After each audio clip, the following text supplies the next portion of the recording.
would you like to talk a little Dallas Mavericks basketball? I would. You got to go to that preseason game last night, and I just got to see highlights. And there's a couple different storylines that are important to me that I'm watching or tracking or that I'm curious about. And one of them is the development of Derek Lively II, and to another maybe lesser degree, PJ Washington. Can PJ develop? I would love to see that too, but he's a little bit older. I'm just, Derek Lively just superseded or exceeded all of my expectations last year, and so I've been spending a lot of time thinking like how much better could he get? Okay, so if he starts shooting threes, that would be pretty cool. He hit one in the finals, but what could he really do to improve? And then I saw this highlight. Do you have that highlight, Jason, that I sent you? No worries if you don't. It's he went coast to coast with the rock and was switching hands. Oh yeah, I think this is it. This is it. And that restores the lead for Memphis. Look at this. Look at this. Lively. He scores inside with a foul. Come on, man. I mean, that blew me away when I saw that. And first of all, he looks bigger. He looks more muscular. Like he worked hard in the offseason. It looks like I don't. You can probably tell me if that's true, but it looked like he put on some muscle. It looks like he's more filled out. But to be able to go coast to coast like that and switch hands and spin and finish at the bucket, I'm like, dude, what did I just see? Yeah, go back and show it again, and I'll show you the moment where I was like, oh. And it has to do with, there's a lot of things here, but it has to do with seeing the floor. That was the thing that blew me away the most. Because go back right here. He sees the floor open, and he sees that Clark is retreating. And if you look, the floor, look how the floor is spaced. Okay, this is how the floor would be spaced if Luka had the ball. People are running to shooter spots to spread the floor. And so he sizes up the big and says, that guy can't stay in front of me laterally. And you'll even see he goes down like he's in an attack position. And one thing that when you have certain moves, you work to get to a spot. We know how we were talking, last week about, hey man, just have Grace use her left to get back to her right. Right. Well, so he is going to get back to finish with his right, but he crosses up, but he knows what he wants to get to a spot to where he's going to pivot and plant. Mm-hmm. And he does it in traffic. It's very, very exciting. Because not only does he have the ability to do it, but it shows that he's been working on certain things where he can get to his right hand or get to his strength and manipulate the floor in order to do it. That's really awesome stuff, man. Yeah, and it's almost like, I don't know, when Elvis Andrus would make some beautiful play at shortstop, and we just take it for granted because that's what he does. He's a phenomenal defensive player. The way that Lively finishes at the bucket when you just throw a lob up. Like I saw Dinwiddie throw one up last night, and it's like it just looks so effortless. Like he doesn't even have to try. And I know in sports, the best athletes look like they're putting out minimal effort, and they just glide and they just do it and they make it look easy, no matter what the sport is. And he makes those look so unbelievably easy. But they're not.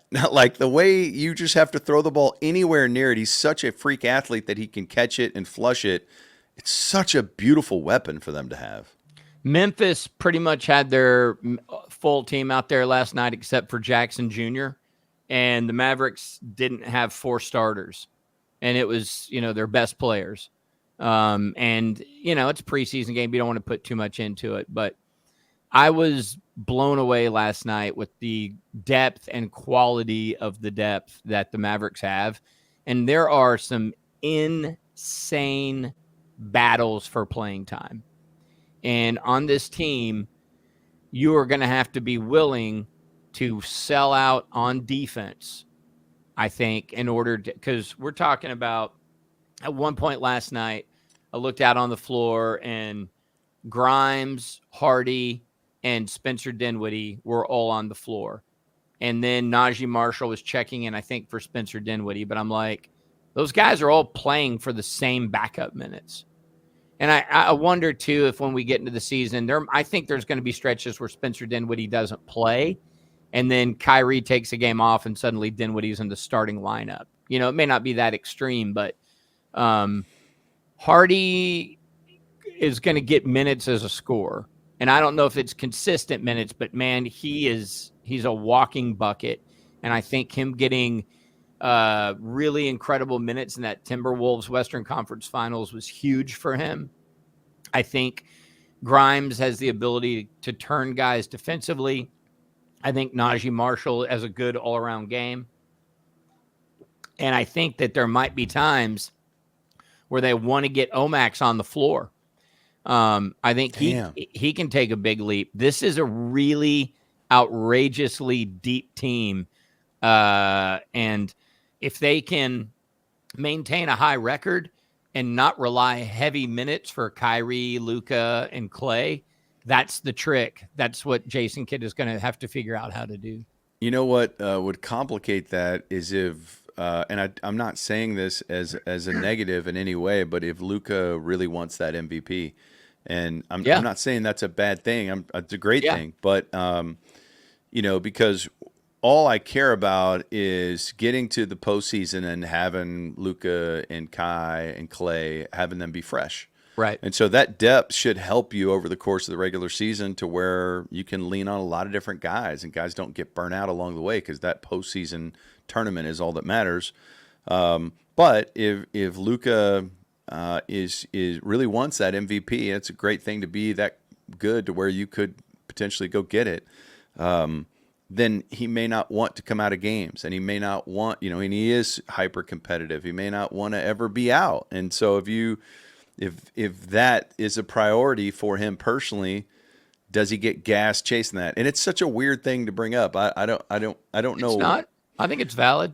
I just want him to be fresh, and I don't judge him for if that's what he wants to do, because I'd love to see him win the MVP. But I think of the two things, I would rather he was fresh than win that. I don't know. It's more, in my opinion, he already put up stats last year. The MVP is a year behind. It's way more important that the Mavericks are in the top 2 seeds in the West in the early part of the year. If they get off to an amazing start record-wise, his numbers can go down and he can win the MVP. That's generally what they do. You know, you have the monster year with your numbers, and then the record's got to back it up. And so by them going to the finals, and if they get off to a really great start this year, then I think that'll do more for his chances than he's got to play a lot for them to win games, and he's, you know, playing 36, 38 minutes a night, closing in on 40 minutes in order to get that 30-point triple-double. I think that will mean less in the minds of the people that decide these things. Yeah. I want to show you something right quick. So Memphis drafted this guy, Zach Edey. You may have seen him before. Big time scorer for Purdue. So last night, his mom was sitting right behind us, and it was pretty obvious that it was his mom, because she was about 6'3", wearing a Zach Edey jersey, and you know, she was a woman of Asian descent. Now, they're Canadian, but it was pretty obvious that's who it was, and I had seen her on TV before, so I knew. And as I was leaving the arena last night, she was walking right in front of me, walking towards the parking garage, which I thought was kind of weird. It's like, why wouldn't she's walking towards it? She drove here?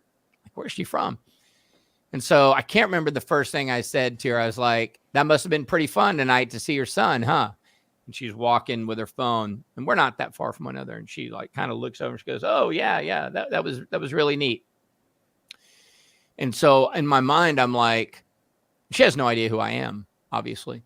And so in my mind, I'm like, where is she going? And I was like, so where do you guys live these days? And she goes, I'm sorry, I feel like I've shared too much with you. She said that? Yeah. Okay, because you're a stranger and you're asking her for her social security number. Yeah, and we're walking towards a parking garage, and it's just her and me, and it's nighttime. And you're sketchy. You're sketchy. And I'm very sketchy. Yeah. I had eased my pants down. No, and I was like, oh, hey, I'm very sorry. That was incredibly presumptuous of me. you were sitting behind us. I work on the Mavs TV broadcast. And she immediately, everything about her demeanor changed. She goes, she started apologizing. Okay. And I was like, no. You were not in the wrong. I was in the wrong. I should have introduced myself before starting a conversation with you. I had just seen you sitting right behind us. And so I just felt comfortable talking. I'm very sorry. But yes, you have to be that way. I mean, think about living your life that way. You're like, what does this stranger want from me? Right. And now that her son is, going to be starting, I don't know he's going to start, but going to get a lot of time in the NBA.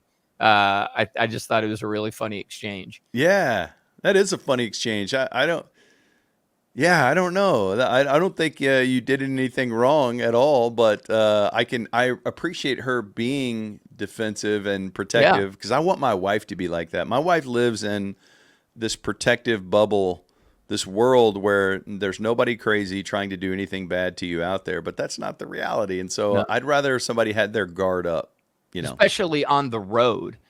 But also, like, she has no way. I mean, I end up talking to players' parents all the time. Mm-hmm. Like, dude, for the longest time, PJ Washington in Charlotte, his dad would sit behind us and we would have conversations with him. It's just, you just have that sort of access and you get comfortable. I was overly comfortable. But I do, before we skedaddle, I want to show this picture. Don't put it up yet, Jason, because on the broadcast, a guy checked in for Memphis. He's like a Japanese B-League MVP, and his name is Kawamura, and he's 5'8". Okay, Zach Edey is 7'4". And I was immediately reminded of a picture from the Washington Bullets in the 80s of Manute Bol, who is 7'6", I believe, with 5'3" Muggsy Bogues. And so we were talking on the stream. It was on Mavs.com, so the Memphis people back home could watch it. And so we were talking. I go, man, do you guys remember that old school picture of Muggsy Bogues and Manute Bol? It was a real famous picture, and we started talking about it. The producer of the Memphis broadcast texted the producer of the Dallas Mavericks broadcast, Dave Keeney, and said, we did a bit on that on Media Day, exactly what you're talking about. And I would like to show you the picture now as Zach Edey and Kawamura recreated the famous Manute Bol Muggsy Bogues picture. Wow. How about that? Here's what's so insane. As Kawamura was out there on the floor, he looked tiny. He's 5 inches taller than Muggsy Bogues. Think about that. Muggsy Bogues balled out in the NBA for at least a decade at 5'3". That's got to be one of the greatest sports accomplishments of all time. I'm with you. And started for some good teams. And I don't remember the exact details, Ben, but later in life, he had some issues, and I think it might have been related to the health of his mother. And Mark Cuban, I think, briefly put him on the roster or did something to get him some money. I can't remember exactly what it was. It might have been, I don't know. I'll look it up. I should have looked it up before we did the soaker, but I do remember Cuban stepping up. And there is a video out there of Muggsy Bogues talking about Cuban just out of nowhere doing something to help him out like that. So dude, I know Matt fans like to hear that stuff about Mark. Yeah, that's fantastic. I love to see that.